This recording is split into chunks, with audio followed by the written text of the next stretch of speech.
ત્યારે નવા ખરડાની જોગવાઈ પ્રમાણે 60% ખર્ચ જ માત્ર કેન્દ્ર સરકારને ભાગ આવે છે, રાજ્ય સરકારને ભાગ 40% ખર્ચ આવે છે.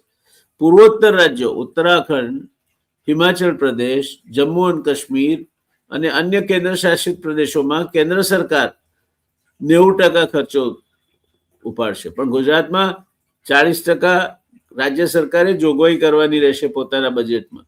હવે રાજ્ય સરકાર એની નાણાકીય ખાધને કાબુમાં રાખવા માટે હવાતિયા મારે છે. રાજ્ય સરકારનું આંતરિક દેવું વધતું જાય છે. રાજ્ય સરકારનું દેવું અને એ મૂડી ઉપર ચૂકવવાનું થતું વ્યાજ એ કરવેરાની આવકોના લગભગ 80% જેટલું થતું હોય, બધું ભેગું થઈને ખર્ચાઓ, મહેકમ વગેરે એટલું થઈ ગયું છે. ત્યારે વિકાસનો ખર્ચો રાજ્ય સરકાર અત્યારે નથી કરી શકતી. તો આ 40% આ વિરામજી યોજનામાં રાજ્ય સરકાર કયા ઝાડેથી લાવવાની છે?